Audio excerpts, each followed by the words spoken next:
worried that you might be the cool kid? You wear the latest fashions on top of all the trends. Or have you ever worried you were too much in the mainstream? Always so generic, more normal than your friends. Well, we've devised a test to put to rest your fears. There's no need to panic if you lend us your ears.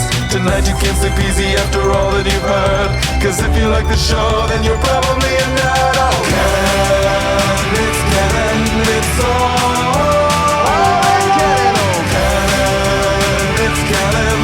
Tyler, Phil, and Boris. So Canon, it's Canon, it's all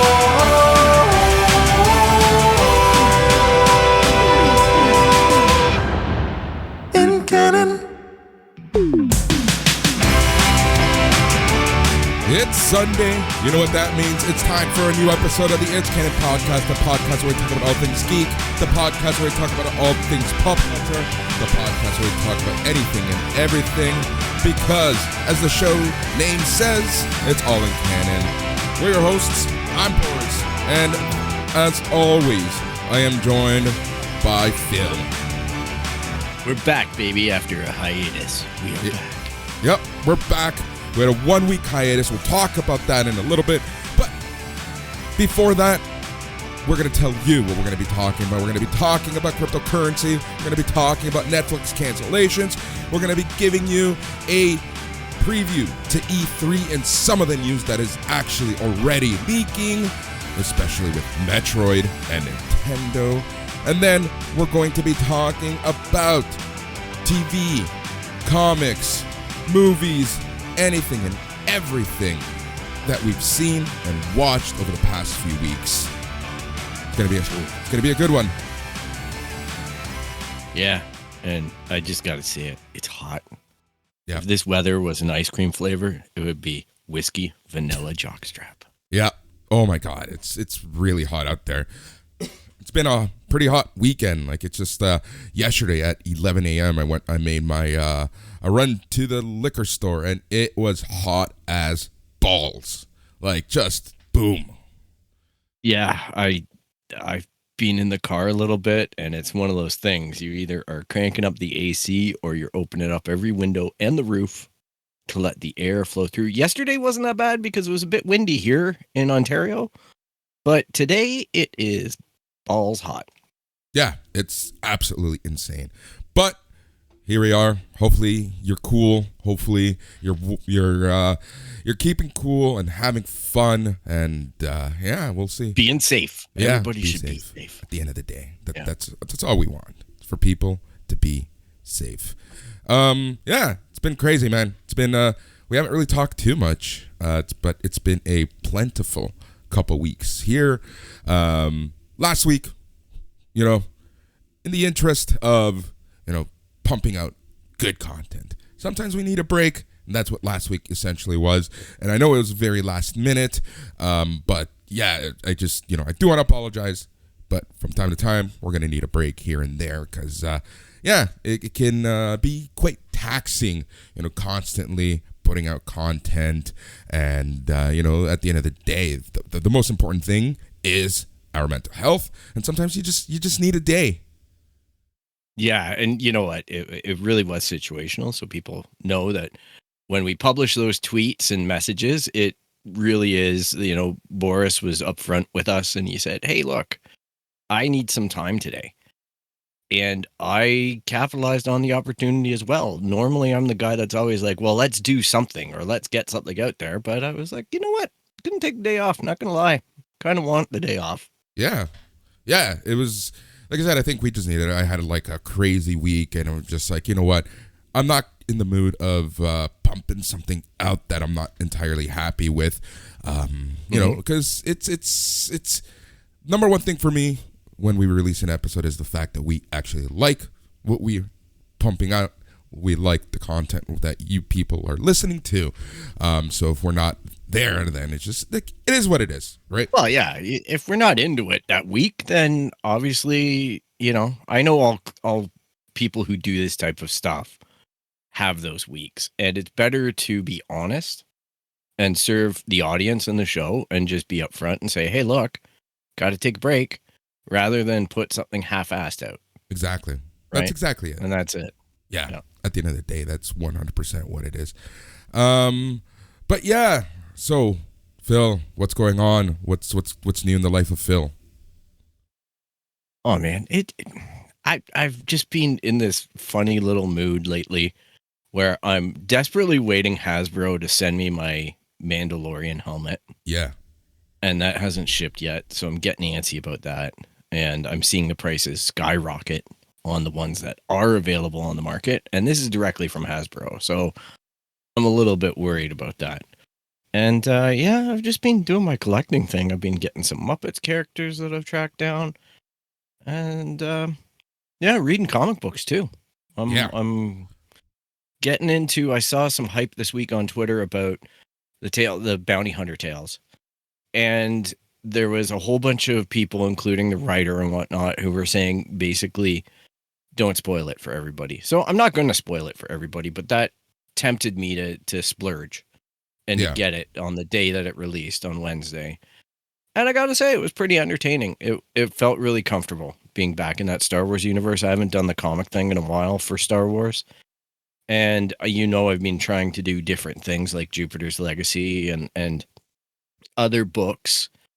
And I got to say, it was really nice coming back into Star Wars. Yeah. In that animated way. Yeah. So exactly. I started reading the Vader comic that I've been putting off that apparently explains a whole bunch of stuff with Exegol. Yeah. And Palpatine. So I started reading that and read the first issue, on to the second. I've got like 15 of them or whatever they're up to now. And it was interesting seeing Vader walking along with a droid, and the droid, because Vader's not going to narrate everything. And the droid actually is a bit of a narrator for him. And that's a weird take, but it's interesting because it's taking place after Empire Strikes Back and before Return of the Jedi. Yeah. So it's the mental space of Vader confronting his son in Luke and acknowledging that Luke isn't as strong as he could be and wanting to exact revenge on everybody who's made him weak to get to this point. So he starts going back to Tatooine and investigating Lars's camp, like his house, finding the pieces of Luke's life and confronting his whole relationship with Padme, because that was the same compound that he grew up in. So he spent time in. So it was interesting. It's a new, fresh take on a character that I appreciate it. I think they're trying something new, and it works. But I've also read some articles that are basically saying that they're worried about the complications of the Star Wars timeline now that Filoni's playing around in there, and these comics are playing around in there. But we all know on the tier of canon, the movies are number 1, the shows are number 2, the books are number 3, and the comics are number 4. So if anything's going to get overwritten, it's going to be the comic. Yeah, exactly. Yeah. And what have you been up to? I've been just doing a lot. Really keeping busy with obviously real work, and then keeping really busy like with all my side gigs and whatnot. The wrestling show might actually be getting a second wrestling show, but because you just have so much time. Exactly, right? But yeah, we'll see exactly what's going on. But in terms of like content itself, I've really just been watching a lot. I haven't really been in the mindset to be reading comics too much, but and it's random stuff that I'm watching.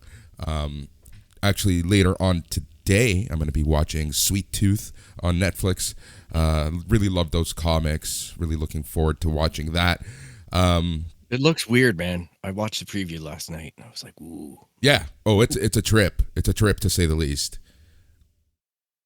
Okay, well, I'll give it a chance, because I wasn't sure if it's definitely sci-fi-ish, fantasy, Armageddon. So there's hooks that I would like, but it looked a little horror or something. I don't know what, but there was a little unpleasantness in there. Right. Exactly. And then what else is going on? I was going to say something, but I completely forgot what it was. So clearly not important whatsoever. Well, yeah, with a week off of this show, I will say content consumption was up there because there wasn't much prep that had to be done. So Yeah. it was Netflix was like, "Hey, you're back." Yeah. Exactly. It's So fun. they're sending me like 3 or 4 messages a day on my freaking cell phone now. I know, right? Oh, and I had someone try to commit fraud on my cell phone plan. That was fun. That was crazy when you put that on the chat. I'm like, of course, you know. Mm-hmm. Angry Old Man Phil came out. Oh yeah, big time. I can imagine. Yeah. But my cell phone provider does not like hearing from me right now. if I could imagine. But yeah, I actually never really knew that this scam was a thing. Well, apparently, okay, this is a regular thing. Now, I had in my interactions with customer service reps, and I'm not going to name the company. In my interaction with reps, I found that I had one exceptionally honest representative, and that was the one that I phoned in on the general number and reported that I have detected that someone basically ordered a phone on my account without my authorization. And he was just like, "Oh, you wouldn't believe how often this happens." He's just like, "The fraud squad are going to get back to you in 24 hours. When I followed up 24 hours later, apparently the fraud squad is getting so enamored that, like, so hammered with shit, they're on a 3-day turnaround now to get back to people, just to notify them, that acknowledge the case." Yeah. Type thing. Damn, It's crazy. Yeah, that's one thing that like COVID has really sprung up is like just the scams, right? Like I've seen like even articles and whatnot that just the sheer number of scams actually happening right now is enormous. And you know they can be really creative now, especially because like you know here in Canada, in Ontario with CERB and you know all the financial aids that you can get.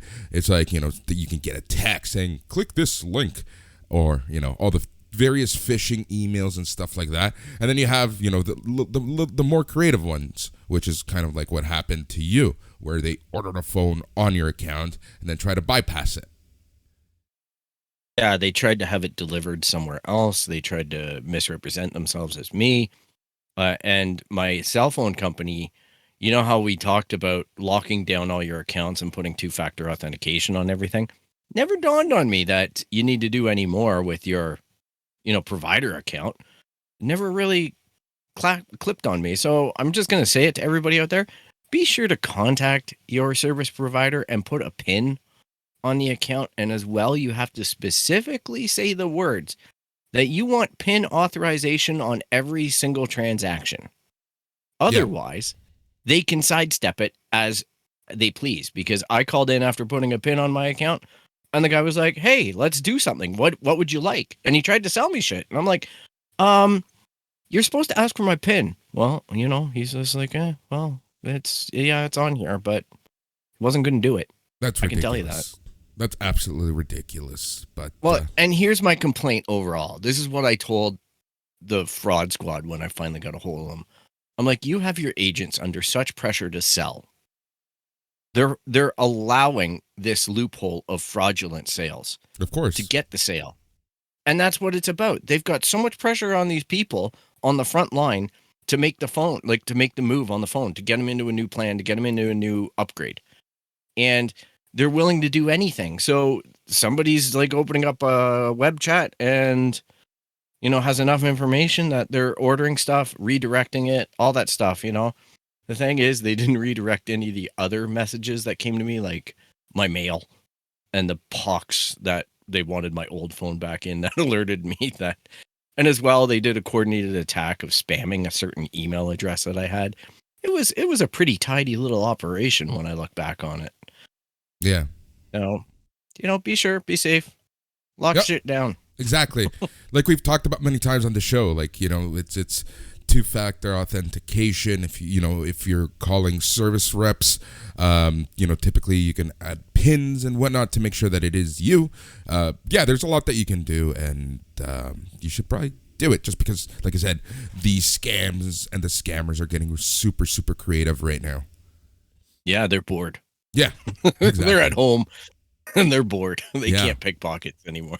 Exactly. So shall we dive into things, Phil? Sure. I'm All ready. right. We're going to start with, when you think about it, it's really not that surprising, but it is surprising when you kind of think of the context and the timing and everything. But it seems like, now that hindsight is 2020, I think the writing was on the wall for this to happen. And what we're talking about is Netflix being Netflix. Netflix gonna Netflix canceling Jupiter's Legacy after just one season and weeks after the initial release of season 1, which is super disappointing for a lot of people because season 1 had a cliffhanger ending. But, as we spoke, here's the thing. Earlier in the week, it was announced that they were going to pause, and it wasn't canceled. They were going to pause the show. So I forget what night that was that the news started coming out. I believe it was Wednesday. I think that was Tuesday. Tuesday, Wednesday. Yeah. And so, and then in the morning, you go onto the news sites and it's canceled. So, obviously there was already a lot of buzz going on that something was going to happen. But, Netflix announced formally in the middle of the week that the show has been canceled. But they are going to continue working with Mark Millar. As we said many times, there's a lot of adaptations of his work that is going to be going to Netflix. The next one that they have started working on is a live action adaptation of Super Crooks. But yeah, it's how do you feel, Phil? You know what? I could be angry about it, but unfortunately I've resigned myself to this being a huge, obviously, risk with any Netflix show, is that they are on such a, first off, there are some weird things about this in the sense that it was less than a month that the actual discontinuation, I won't even say that they canceled it. Millar went on Twitter and basically said, it's done with Netflix for now. But he seems to be holding out hope that maybe someone else picks it up. Yeah. So they basically, the wording was they let the cast and crew out of their obligations and contracts for a second season. They never actually said the words, it's canceled. Mm-hmm. They basically just said, we're not continuing it. Mm-hmm. So it's interesting choices of words. Apparently now obviously the critical scores were a little bit low. Audience scores were okay, not amazing.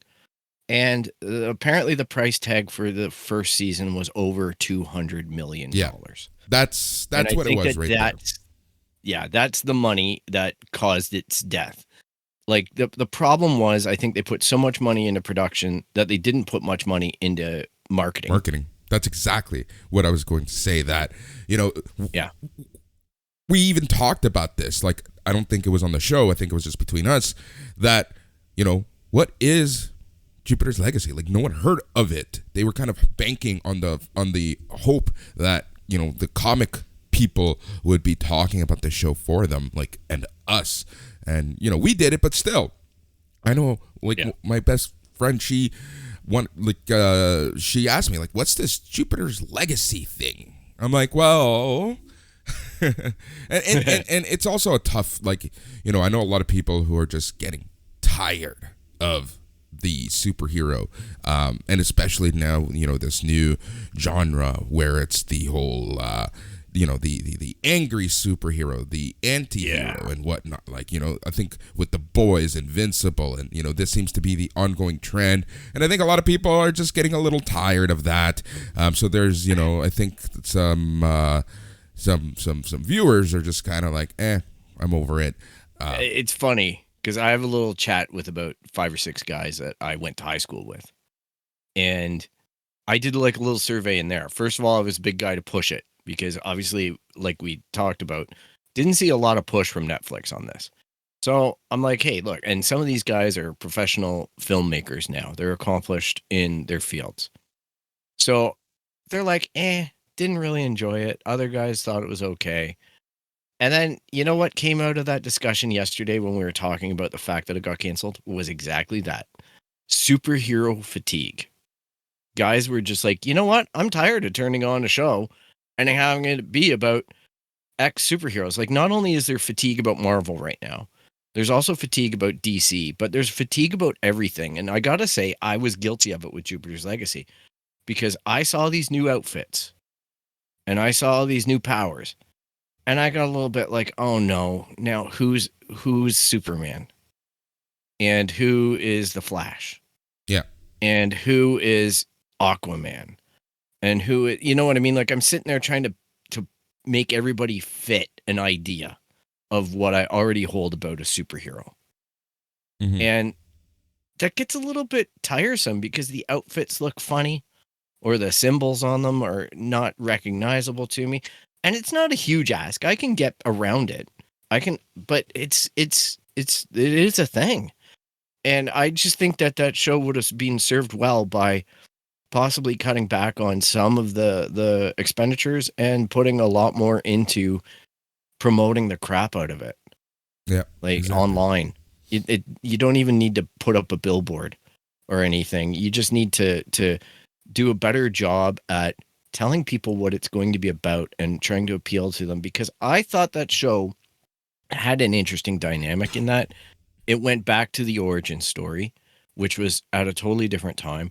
It dealt with a new set of ideas about what happens when you have longevity like this, and then you're inherited, like that resentment between the father and the kids, that they just inherited the powers and didn't have to work for them. There were angles in this show that did a better job at most superhero stuff. Yeah. For dealing with that kind of thing. And the fact that they were deeply flawed, like the daughter is a drug addict, and, and all this were just fantastic. Like, it was awesome for me, because I'm like, hey, these people are broken. And does she go good? Does she go bad? The betrayal by the brother, everything about it. I was just like, you know what? There's a lot of dramatic chops in this. Yeah. And, I wish that I could have seen more. I wish I could have seen where the filmmakers wanted it to go, because, like I say, when I pick up the comic book is different. Not different bad. It's just got a different way of telling the story. Yep. Exactly. And that's part of the, I don't want to say issue, but that's part of like an argument that's been made, is that because the show was so different from the actual comic, they kind of like alienated some of the hardcore people who read the comics, right? So I think that there was just a lot going on, and I think the number one thing was just the sheer cost of it. I was reading an article in prep of this show where they were talking about the fact that if they had made a season 2, that just the budget on it would have just been in way too high. I can imagine it. Like, the storyboards come in, the Netflix executives are like, F that. Mm-hmm. Right? That's exactly what ended up happening, pretty much, right? Like, it was just... It's a fascinating study to me, because Netflix did what Netflix does and pulls the Band-Aid off fast. They less than a month, and they're like, we're out. But on Dark Crystal Age of Resistance, that took a year. So I can only imagine how hotly debated those talks were behind closed doors. Yeah. Like production crew, Netflix, everybody were like, you know what I mean? Like, there must have been so many people that were so excited to go for the second season, considering all the sets are pretty much built. You know what I mean? Like, they had so much they had so much of the budget wound up in sets that they could reuse and modify very easily. And it's puppets and everything. But at the end, it was like, the numbers just don't add. And we gave it the longest run possible. Yeah. Yeah. It's a fascinating thing to see how that company works. And for good me, or bad. I find the timing interesting also, just because, if you're going to cancel a show, why would you do it so quickly, after it's released? Yeah. Because, it's I know a lot of people who aren't going to watch it anymore. They're not going to give it a chance because it's over, and especially because, knowing that most likely it's going to have some form of a cliffhanger ending. So a lot of people I know are just not even giving it the chance at all. And it sucks because they've doomed it out of the box. Exactly. So that's what's really weird about all this. I find the timing interesting, and like I understand the budget. Like it is what it is, you know. And I appreciate the fact that they didn't like release a second season and just like significantly decrease the budget to the point where it just the show itself is hurt by a lower budget. You know, whether it be the special effects or the cast or something, right? Like. So I appreciate that fact, and I appreciate the fact also that they did announce that they were releasing people from their contracts. Like these, especially actors are one thing, but we have to think of everybody else that's involved in production, right? Like they need jobs now. They need to know what their next gig is, especially if it's gig based. You got to stay on top of things, and knowing that your job is done. It's gonna, you're gonna get out there and you're gonna get to it. But if you're kind of left in limbo, then it kind of opens the door for like just a lot of unknowns, right? Yeah, and you know what? Like when we're looking at everything in the pantheon of superhero stuff, like it's hard to compete against Disney in that arena. And Disney put the ultimate slapdown on everybody with WandaVision. Yeah. With Falcon and Winter Soldier. Now with Loki, I'm sure is going to be fascinating. Yeah. And the variety of content as well. The what ifs, cartoons coming out. Even MODOK. I'm sorry, but like Disney are just slapping it around right now. And it's ridiculously fun content. Even when it's, like I say, MODOK, which is basically the most asinine thing that you could do, is actually funny.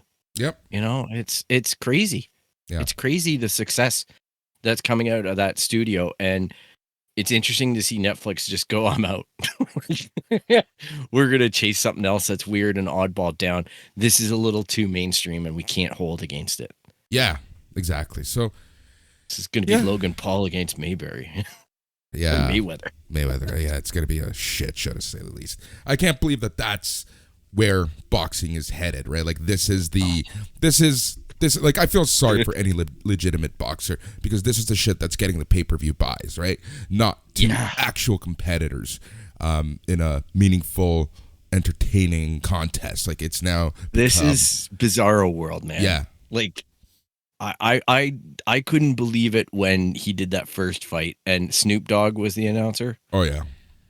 And people were laughing at the fact that, like, I think it got a lot of success because Snoop Dogg was doing that. Yep. And now it's a thing. You know what I mean? Like, it seemed like that made it explode onto the scene. And now, that's the sport. Yeah. And that's kind of sad, man. I remember, well, to be fair, when I was a kid, Mike Tyson had that one fight that was like what, 15 seconds? Yeah. We all spent like $100 and some odd dollars to watch that live. Yeah. I was just like, boom, gone. Yeah. It's so funny. But yeah, it just really sucks. Beer. Yeah, it just really, really sucks. But yeah, so, I chalk it up to it is what it is with Netflix. It's just, that's the age that we're in. Like if it's not even, projected to be doing well, it's just like, let's just cut it. And then there's the other issue with Netflix that, again, we're going to have a special about it someday, but, it's the terms in the contract. So just to not give people raises, they're going to cancel a show. So, whatever. What can you really do? What can you say? Well, I'm glad we got the one season. Yep. At the very least. Who knows? Maybe someone picks it up. Maybe the rights are released as well. Maybe Miller takes it somewhere else. Maybe not. Who knows? It had potential, but it's not the first time, nor will it be the last time that Netflix lets the air out of something on us like that. Yeah, exactly. But what can you do? Thanks, Netflix. All right, so cryptocurrency. So here's an interesting thing, and we've been talking more and more about cryptocurrency. We've been talking more about like NFTs and Bitcoin and Dogecoin and all of that fun stuff, and we seem to be getting a lot of attention when we do talk about it. So we're gonna continue. We'll So what's interesting about cryptocurrency is the fact that it's I don't even know how to explain like what it is and how it can be used, but we're starting to see more, what's the phrase I'm looking for, like more legitimacy around it. They're trying to become legitimate. They're trying to legitimize the currency. Yeah. Right? Because one of the major things that attracts people to it is the transactions are not traceable. Yeah. And that has shade. So when you see Tesla, as an example, I know that that's a bad word in Bitcoin world right now, but you see Elon Musk and other companies trying to allow their products to be purchased with the coins, with the currency. That's when you start to get the interest of legislators and banks and governments. And that's the weird spot that we're in right now. Yep. Right. Yep. So they're having a big Bitcoin conference right now in Florida, I believe. Yeah. And, and kind of seeing like what governments are actually doing with Bitcoin is interesting, because I know that here in Canada, I don't want to say they want to regulate it, but they want to put certain rules around it. If you do a purchase more than like 10K or something like that, it has to be reported. I know that the major banks in Canada also are starting to throw a little more shade at cryptocurrency, where, with some banks, you can't even make purchases of cryptocurrency anymore. Interesting. Yeah. And then we have El Salvador, who, is in the Caribbean. They want to be the first nation to actually treat Bitcoin like cash. Wow. Yeah. Well, you know what? Like it's inevitable that certain countries with maybe not the most sound financial currencies would be eager to adopt something that has stability. Yeah. And crypto has more stability, I would assume, for some of these countries. And El Salvadorian people, if you're upset with me, I'm sorry. I'm not trying to be harsh on it. I'm just saying there's an attraction to a stable currency, and I would imagine that most countries that are looking into it have unstable. Yeah. Well, here's the thing with El Salvador. So I know this just because like my family is from El Salvador, and essentially they adopted using the American dollar over their regular dollar, the colon, from years ago now. And I think that because of the unstable nature of using someone else's dollar is like really leading to a very unstable nature in their economy. And at the end of the day, I know that they're kind of, trying to see what to do. So for years, it's been hotly debated whether they should go back to using their own dollar or continue using the American dollar, right? So I can see this kind of, and I know that the new president, like he's like, really young, like he's super young. And he's rocked that country in the sense that, like, he's not the most popular person because he's kind of changed the status quo. Let's just say that. And I know that, like, one of the things he really wants to invest on is in like technology. So I think he's trying to get, ahead of the curve, ahead of everyone else, and trying to set up the system where, they can make these, like, pave the way, show how it could be done,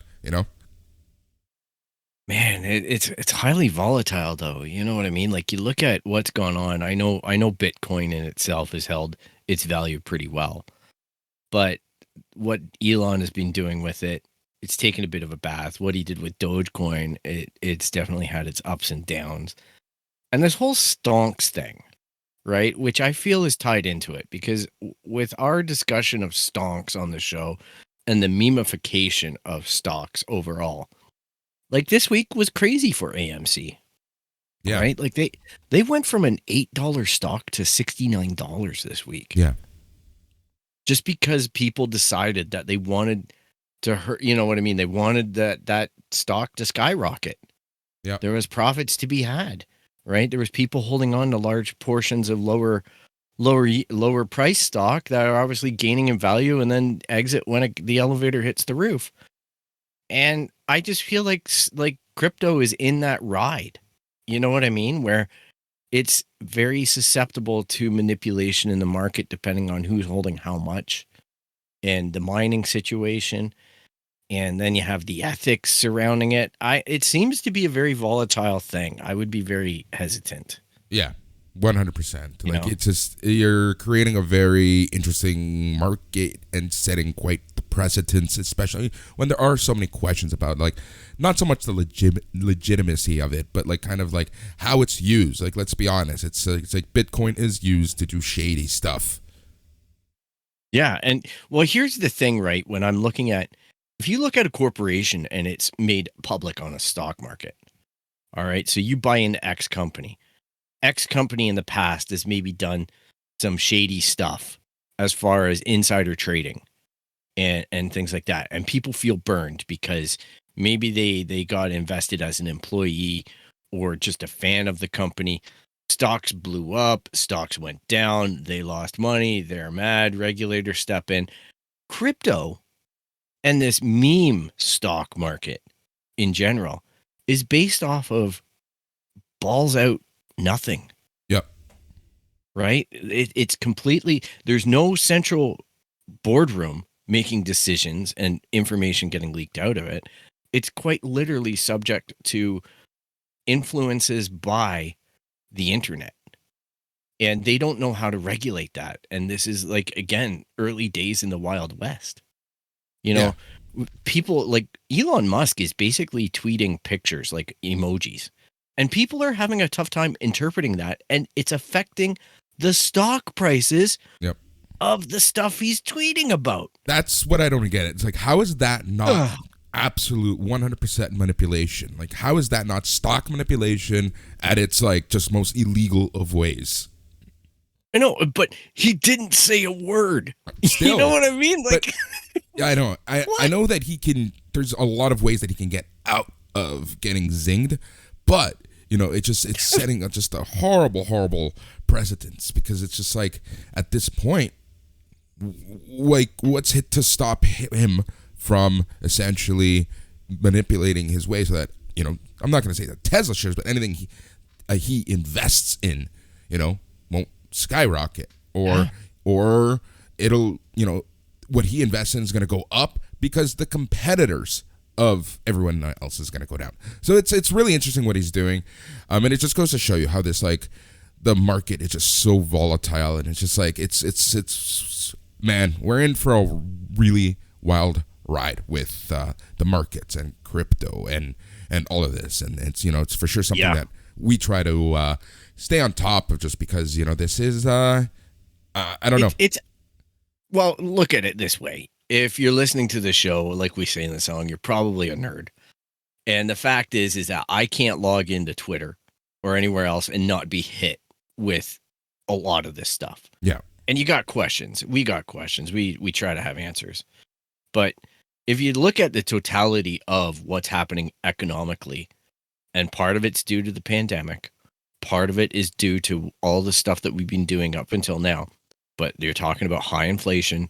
You're talking about, you know, markets reacting and equalizing to it, which means inflation rates going up, which means, you know, interest rates going up and things like that. And all of a sudden you've got a whole bunch of people who are at home. And I'm not saying that this is 100% the case, but you've had a whole bunch of people at home being given money to stay at home.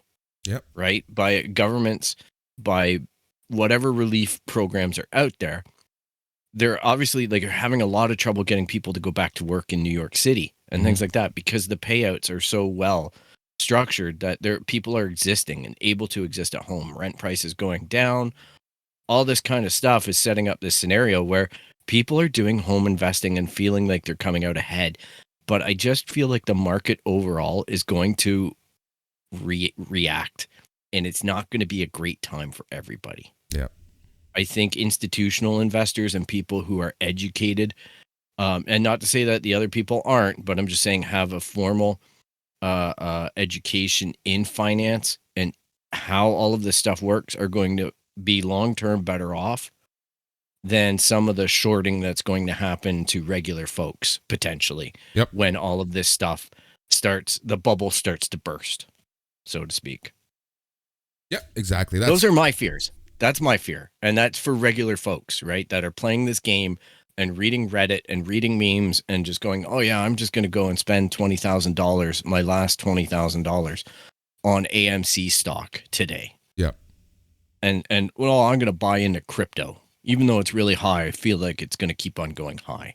It's like buying into Tesla right now. Yep, exactly. Company's way overvalued. Why would you buy it? Mm-hmm. You know what I mean? It's gotta at some point come down. And then you might want to think about it. And you got to see where it bottoms to. But I don't give financial advice. I'm just giving my thoughts. Yeah, that's exactly it. That's all we're here to do. It's all about entertainment and information. Yeah, you do you, man. Yeah, it's you do you. All right, we're going to move on. We're going to talk about video games. There's a lot going on in the video game world because, we're right in the heels of E3, and after kind of like, the video game industry right now is just, it's a very interesting industry right now. We're seeing delays after delays after delays, and I know people are getting super frustrated. So, let's talk about this first.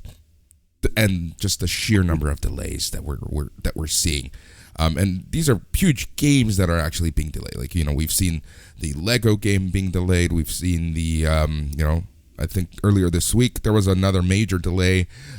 Even taking a look at Cyberpunk 2077 and that entire fiasco and delay gate and stuff like that.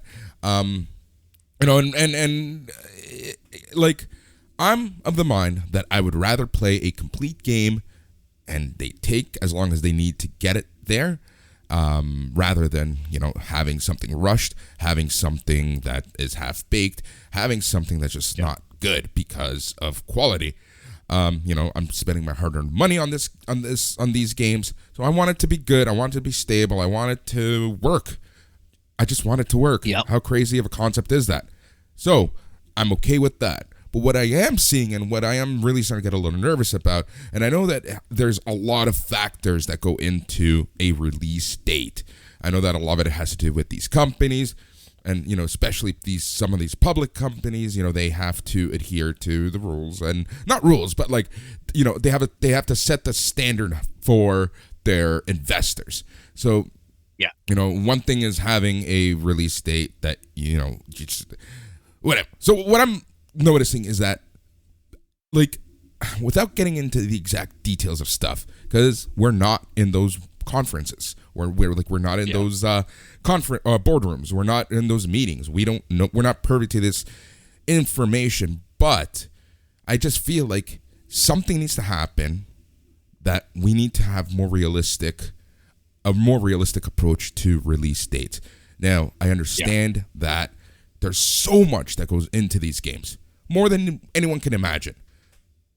But I don't know, it's just setting a really bad standard right now that everything is being delayed. And you make an announcement and 5 years later you're still working on the game because you just completely overshot when you thought you were going to finish. And again, I know that so much goes into these games and they're getting more and more complicated, especially now when you factor cross-platform play and stuff like that. It's just like there's even more pressure on the devs, but we need a more realistic approach to these release dates. Like, couldn't you do cross-play, implement it later on, like Destiny's doing right now? Yeah. You know what I mean? Like, there are certain things that are must-have on launch, and then there are certain things that are good to get later. So first off, there has to be that identification in the project rollout. But I think we're seeing a perfect storm of COVID interfering with basically everybody's mojo, right? Like, as everybody's in the office, everybody's, dying in front of their PCs coding and working the OT and whatnot. And I think that all of that takes a certain amount of collaboration to do it right. So game developing isn't, I'm going to go home and I'm going to code for 20 hours and drink Red Bull for 4 and get back at it. Yeah. Type thing. I think that it really needs an environment where You can talk about the fact that your underwear is stenchy, and as well, like you're freebasing ideas, right, against people, and you're going, wouldn't it be cool if the character did this, or wouldn't it be cool if that, and you're relating personal stuff, and you're implementing that into the game and the characteristics of the game, and giving it personality that people find endearing. And that's lost right now. So obviously these projects are being run out of far. And then secondly, I think it's a perfect storm of the generational change between a PS4 and a PS5, Xbox One to Xbox Series X. Yep. I think that's damaging things, because we all know most launch games that are specific for the new consoles typically end up being the cringiest. Yeah. When you look back on it, because you go, it had really good graphics, but the gameplay was horrible. It had this going for it, but this really suffered. And then you look at a console 2 or 3 years into its maturity, and the games reflect a certain amplified level of gameplay that's truly reflective of the hardware and the programming savvy that had to go into creating the games. And we are really mired in the fact that we got these consoles dropped on us. I don't think the industry was really ready. I don't think developers were really ready. And I think developers right now are looking at the established console bases of the Xbox and of specifically the PS4, and they still see money signs there. And Yep. I think that's causing a lot of problems within these boardrooms, where they're like, well, do we make it a PS5 exclusive? Do we make it a cross exclusive? And if you're going to make it a PS4 and PS5 game, or an Xbox One and Xbox Series X game, it means 2 games. Yeah. Double the work. Yeah. Potentially. Like, Yeah. it's a weird place that a lot of these publishers are in. And then you factor in the cannibalization of all of these things that are happening at the same time. Microsoft going out and buying Bethesda, right? Or ZeniMax. Yep. And all of their titles, and then redirecting those platforms to be Xbox exclusives. Yeah. Right. So that means that you're changing the focus of a whole lot of projects that haven't been committed to. Like this new space one that they're doing is now supposedly an Xbox exclusive. And Nintendo on the verge of announcing the Switch Pro. There's a lot happening in the video game industry on the hardware side of things, and I think that further destabilizes software. Yeah, I think you're development. I think you're 100% right there. And yeah, like that. There's so many moving parts right now, and I think the expectations are so high right now. Fan expectations and like consumer expectations, and that's fine. And I think that for the most part, a lot of these games hit the mark, but.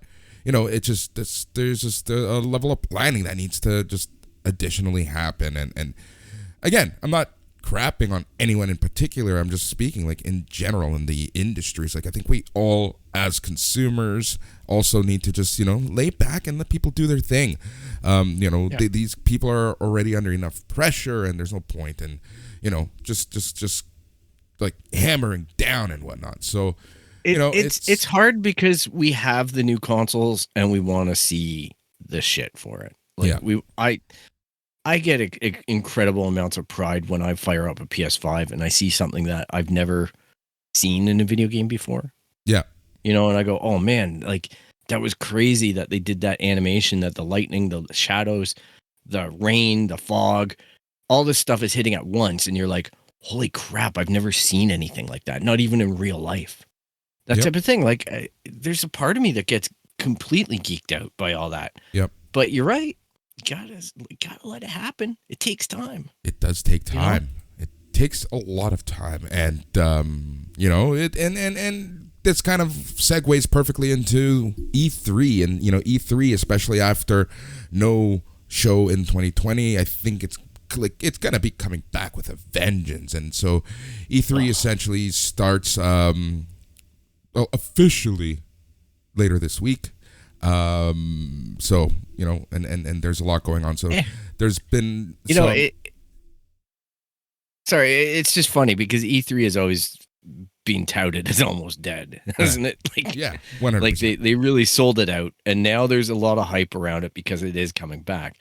But even the companies that don't participate in E3 end up releasing stuff this week. Yeah, exactly. So it's going to avalanche a lot in the industry. Yeah. So even if you don't see a Sony or some big player at E3, you're probably still going to be getting some big news this week. I'll bet you. I'm curious to see if Nintendo officially announced a Switch Pro. Yep, exactly. So there's a lot of hype and news around the Switch Pro. And then there's also I guess earlier this weekend, there was some news that a new Metroid game was going to be announced at E3. And then taking a look at the official, mini conferences within E3, you have Ubisoft Forward on June 12th. You have Transmission Software. You have Xbox and Bethesda. I think that's a huge one. That's going to be on June 13th. Square Enix, another big one. That's also June 13th. Warner Brothers Games, June 13th. Nintendo is June 15th. Bandai Namco is June 15th. But as Phil mentioned, Sony's not officially there. But they're going to be doing their own thing. That news, right now, that video game news is going to get the top headlines, in some circles. They're just going to try to capitalize on that and even their state of play on Horizon, right? Yeah. The new Horizon game, like that's already wet in the whistle, type thing. But I'm hearing as well that there's rumors that on the Nintendo side of things, when and if they do announce the Switch Pro, it's apparently going to have an option where you can have Xbox Game Pass on it. Interesting. That's an interesting one. I don't know how true it is. It is rumor.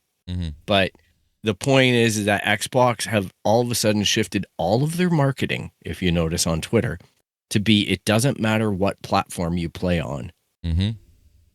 And they're starting to open it up to be, we're coming on other shit, like beyond the PC. They're not directly saying it, but it is happening. They shifted their outward strategy this week to be, why not? I think it was something specifically aimed at Stadia, of all things, but they said it doesn't matter where you game as long as you game. Yeah, exactly. And Stadia and their accounts went back and forth with it. So I thought that signaled something that might be interesting, and it might be bunk. Yeah, but overall, that's the thing, right? It's just, I'm so interested to kind of see where Microsoft is heading.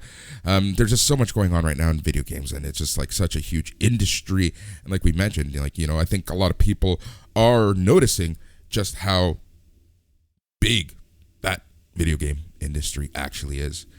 I'll still hold on to the whole idea that 343 ruined Halo. Yep, 100%. Got to get that in at least once an episode. So if you're going to talk about the video games and shows, 343 will come up and just go, we've almost completed the Warthog. Oh man, what a absolute shit show that company is. But so we'll see what's going on with E3 and all the announcements and Nintendo and Sony and Xbox and who knows, Google might even have something for us. You just never know. Well, you know what? Google are quietly in the video game talk of things. Google are quietly going around and starting to boast a little bit. I don't know if all these personnel changes have resulted in some confidence by those who are there now and inherited the roles. I don't even know who steps up into those roles, but I have noticed quite a bit of tweets and whatnot from the Stadia account officially, basically, and on their blog saying, hey, Google Stadia is here to stay. We don't know where all this crap is coming from that Google is going to abandon Stadia, but we're announcing 10 new games in the next couple days. They're aggressively going after people and calling them out for calling them out. Yeah, exactly. And whatnot. And it's good to see, because I think people have capitalized on that at their expense. And hell, I've done it, right? Where I've made jokes about Stadia before, using it and saying, the 10 people who use it and stuff like that. Yeah. And I was surprised and obviously stand corrected that there's an extremely passionate fan base in there. And the thing that's mind-blowing about it is exactly what wrong with kind of the video game industry right now. Everybody wants a PS5. Everybody wants an Xbox Series X. Back. Number one, availability. Number two, price. Yep. All right. So those are the two biggest factors in limiting the console's exposure to the public right now. When you look at Google Stadia, all you need is the internet. Mm-hmm. That's it. Yep. You can play with an existing controller, or you can just, you know what I mean? Like, the barriers are so low on Google Stadia. You need the internet and a controller. Mm-hmm. You don't even need a subscription. You can just log in today and play Destiny for free. Yep. Destiny 2. Yep. Like, the absolute value proposition is insane with Google Stadia and with cloud gaming in general, right? Like, Stadia is the most accessible because you don't need to be subscribed. Yeah. Subscription goes a long way. And this is the thing, right? Like, I think Microsoft has caught wind of that, and they know that that's up because of how long have they like made hints that there's going to be less hardware for Microsoft, and they're going to rely on Game Pass and cloud gaming for this very reason. You know, hardware is moving aggressively into that cloud. Yeah, like hardware is, you don't make money off of hardware. That's the unfortunate part, right? And with more pressure on companies, they're trying to figure out ways where they can not have to have hardware. And that's going to make things super, I guess, easier for them in the sense that, you know, that's a huge cost that they don't have to take part in. Yeah, it's a loss leader. At the end of the day, a piece of hardware it's attractive for a few reasons to these companies. It's a secure platform.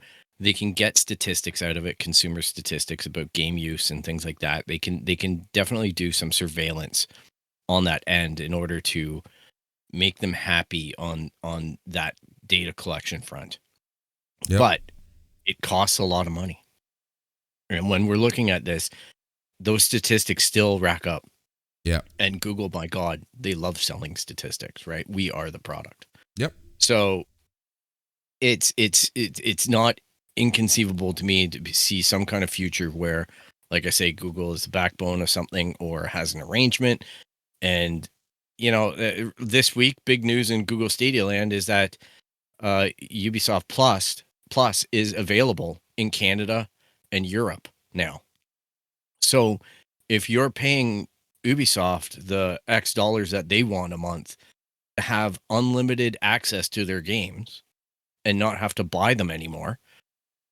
So you pay them, I think it's something like 15 or 17 bucks Canadian a month. Yep. And then you get all of their games streamable over Stadia. It's kind of insane. It is. It's where this is all going, right? And you think about just the fact that now you're getting into a real digital space, which means that markups are changing, right? Because the only reason why games are $69.99 or $90 is because they're trying to put the price of games to be the same as what they are when you go to the store in order to allow the store to exist. Mm-hmm. But now if you're on an all digital platform, that rule has to change at some point. Like the amount of sales that I see on Google Stadia and, you know, even on the PS5 and Xbox marketplaces are insane. Yep. Like I was having this discussion with a friend today because she asked me, she goes, well, should I be physical copies or digital? And I'm like, I really like physical copies, but I'll tell you, I go into the PlayStation store and I see the opportunity, get a game now and get it cheaper. Yep. I'm probably going to buy digital. Yep. Right. Like, you know, it's crazy how much the game industry sales end of it has changed. Yep. Yep. And that's what E3 is going to be equalizing for us, right? Like they're going to be talking about the path forward in a very direct or indirect way over the next week. Yeah. Yep. And that's what I'm most interested in seeing from this show's perspective. 100%. Is some of that future path about where games development goes, but as well, where does the marketplace go? Yeah. Yeah, I'm overall really interested to kind of see like what news comes out of E3 because you know, the tides are changing. Where we're going to go, where we're going to end up, we'll see. It seems to be in the cloud, But let's take a look at what information comes out, what announcements are made at E3, because that kind of gives us a good, a good view into what these companies are planning and thinking and whatnot. So, we'll see what happens. Yeah, next week will be a video game rich endeavor. Yeah, 100%. Phil, what are you watching? What are you listening to? What are you reading? What's going on? Star Wars comics, man. For television, it's everything. I've been watching The Great North. Yeah. That show that Tyler had mentioned. To be honest, I haven't read the books that you mentioned at one time yet. I bought them. But I did read The Good Asian, that book, which, that was crazy good. And I have been listening to the Hail Mary, the one by the Martian guy. That's a lot of math, man. And Tyler is so right. I'm upset that he's not here this week because there definitely has to be a talk about the decisions that are made in that book. Yeah. Tyler warned me, and he was so quiet about it yet stated. And when it hit, I was like, you asshole. You got me. Yep. And I was even prepared for it. And I was just like, okay, this is, and he built up that ending and I haven't got there. I thought I was near the end. Mm-hmm. And then I look at my Audible book and there's like 10 more chapters. And I'm like, wow, holy crap. This is a hell of a book. Yeah. So it's weird, man. Definitely weird. Yeah, for sure. It's a lot of alien stuff and whatnot. It's pretty heavy and out there. I don't know if this is going to make a good movie or not. I really don't. it's I can't even imagine some of what's being described to me in this. But yeah, otherwise, like TV, Lego Masters season 2 started this week. Yes. And I gotta say, I'm excited for it. It's stupid. It's reality TV. Yeah. All right. So, bar is really low, and it's Will Arnett, who is an absolute gem on it, and it's just fun to see the excitement around Lego, and that's something else that I've been building up again. I got the Everyone is Awesome set this week, which is the Pride release. But as well, Lego announced a whole crap ton of stuff for August in the Star Wars realm. And they announced officially 2 sets this week. Ahsoka versus Darth Maul on the throne of the Mandalorian from the last season of Clone Wars. And Bo-Katan's Mandalorian ship with Bo-Katan. And the minifigures are just awesome. And then unofficially released are the rest of the Star Wars stuff. I guess the Darth Vader's meditation chamber, which looks, I don't know, the model looks kind of dumb, but I kind of feel like I need it because there are some cute things to it. Obviously the Bad Batch on August 1st, which we know about, but as well, there's a whole bunch of other sets that got leaked out that are all Mandalorian. Yeah. The Star Destroyer-ish thing that the one guy uses in the final episode. There's the troop transport. There's a lot of neat stuff in there. And I look at it all and my wallet's already hurting. Yep. I know, right? It's just crazy.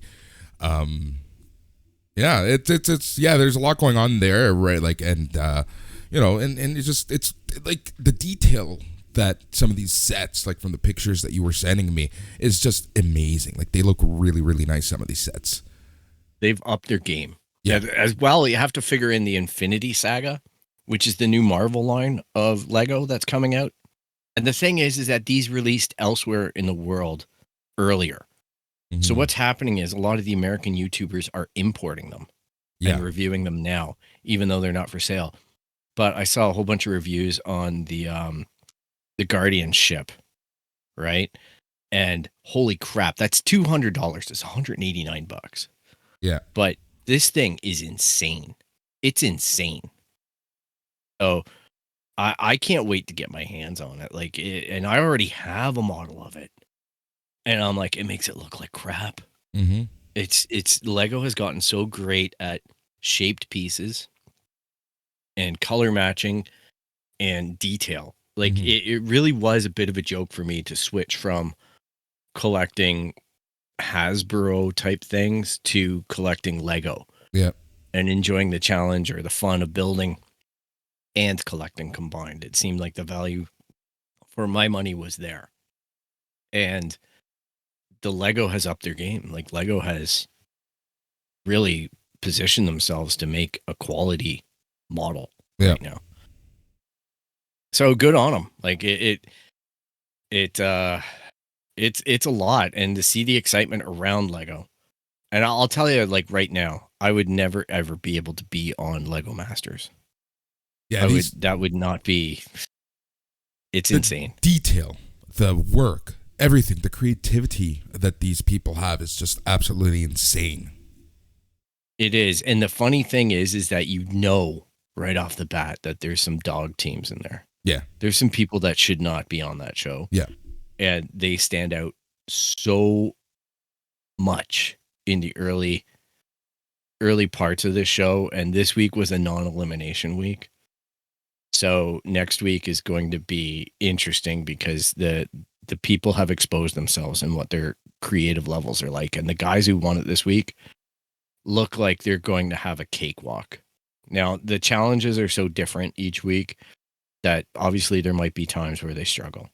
But I also really like as well having the Lego designers there to judge them.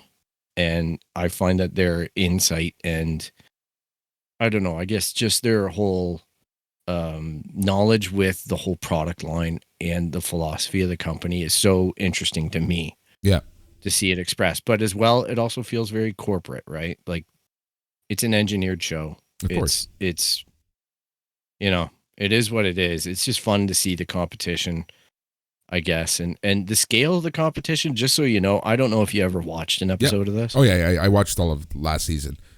Yeah. So we're talking like 14-hour builds and stuff like that. It's not for the faint of heart. Yeah. For these people making it. And they screw with them the whole time. Like they're constantly like trying to change things, like stopping it in the middle and then just deciding that they have to do more or less or whatever if they see people are making it too far too early. But this week the winner was a double dragon thing, like two dragons that moved when it rolled. And the motion was just so well done. Like the guys who won it, holy cow. Good for them, sushi chefs. Yeah. Brothers. So it's been a lot of fun on that front because I've not been beating myself up with too much geek watching. Yeah. You know what I mean? Yeah. For sure. Like I said, I've been watching a lot of random stuff. I can't really like it's nothing of note, right? Like it's nothing that I think that it's not even that I wouldn't recommend. It's just like it's nothing of note. It's like really random older stuff that I've been watching. Trying to keep up to date with like Handmaid's Tale is probably the biggest one, and The Bad Batch, obviously. Yeah, Bad Batch for me. MODOK is kind of like a weekend routine for me right now. And like I say, I know that you're not a big fan of MODOK at all. At all. But it's just hilarious right now because in the show, and this isn't spoilery, it's just a fact in the show, MODOK's company AIM gets bought by Google, like a Google type entity. Yeah. And the president of Google, of the Google-ish company, is constantly mocking MODOK and being an asshole to him and trying to do stuff to him because he's just like, you know, just being a dick to him because he's like, I own your company type thing. And it's just funny, the little parallels to Silicon Valley and stuff that I just see. And I'm like, yeah, that's a pop culture thing. That's pretty cute. And, you know, the struggles of this big-headed alien or this big-headed dude in the floating seat. It's weird, man. It's really weird. I know. It's a trip for sure. So this Wednesday, we have Loki coming out on Disney Plus. I think our midweek episode, we're going to have to talk about... Isn't it Friday? Nope, Wednesday. June 11th, isn't it? The 9th. First episode is on Wednesday. Okay. I thought it was the 11th. Nope. Nice. Nope. I'm excited. Yeah. It seems weird to drop it on a Wednesday, but I'll take it. I guess Bad Batch Fridays. Yeah, exactly. I don't know if it's gonna stay on Wednesday. But I'm pretty sure that at least episode number 1, June 9th, 2021. So let's see how this goes. Like, it looks wacky, it looks fun, it looks different. I think there's a lot of hype around it. I know that, like, I personally am looking forward to it, and let's just see what happens. Like, or is this are we gonna have that conversation again about the MCU, and is it too big for its own self now? And we'll see what this explains, where they take the MCU, especially with kind of those cliffhangers from WandaVision and Falcon and Winter Soldier. Like, I'm really interested to kind of see where the entire world is. And I think one positive thing about Loki is that because it seems to be kind of like in this, I don't know. It seems like the slider is the quantum leap of the MCU. So I know that they can have a little more fun with stuff, but I wonder what framework and what groundwork they're going to lay for the actual overall MCU. Yeah, it's an interesting question to see what kind of effects it will have on if any. Being in this alternate. Yeah, if any, that's true. Being in this alternate timeline, does it stay concealed in that alternate timeline, or does it spill out into other timelines? Marvel have an opportunity here to be creative, but they also, exactly like you say, have to mind the line and know that maybe overstepping this could really hurt things. So it's going to be interesting to see that calculation. Like, something that I was watching the other night, which was on Showcase here, and it absolutely made me laugh, was the original Ang Lee Hulk movie. And first of all, I did not realize Jennifer Connelly was in that. Oh, yeah. I had forgotten that. 100%. So I enjoyed watching that, a little bit of that. But it was just interesting to see Kevin Feige, Stan Lee, all this stuff there, and the choices that they made in that, and how far the MCU has come. Even though this was done under Sony, it still had the involvement of Kevin Feige and everything at that time, because the purchase hadn't gone through. Yep. And wow, they've matured a lot. Yeah, and it's crazy. I don't know where I kind of feel like Marvel's on this mountain peak right now, and there's nowhere to go but down. And I'm worried about that. That is for sure a huge concern, right? And that's kind of like, I'm not trying to dog on Marvel, but I'm like No. There are questions right now. Like, there's just I was having a conversation with my nephew, actually, and he was thinking, like, the next few phases just don't seem as epic. The next few phases kind of seem meh. And I know he wasn't overly impressed with the Eternals. Even the trailer drop and kind of like that. And that's the thing, right? Like, Marvel has, like, they still have huge characters that they can draw on, especially now with the Fox people coming over. And hopefully they can play nice with Sony and keep Spider-Man. But there's a lot of room for them to screw up right now, and it's kind of nerve-wracking, right? Even with Black Widow, let's see what happens. And it's funny too, because I know that we watched WandaVision and we watched Falcon and Winter Soldier, and we're going to watch Loki. And that was a distinct possibility in my mind, watching each one of those. Yep. That this could be when Marvel shits the bed. Yep. Right? Like, and they'll just make it go away and learn from it and recover. But it was part of the allure of watching it was the possibility that it was going to fail. Yep. And they hit home runs with those. Like, the expectation bar was certainly lower than it is going into an end game or whatever. That's fair. But they exceeded expectation as far as, I think our combined watching of it would go. We were impressed, right? Yeah, overall, I was very impressed. And like, I'm not looking for them to screw up. I'm not looking for them to stumble. No, but it's like watching NASCAR, man. Yeah.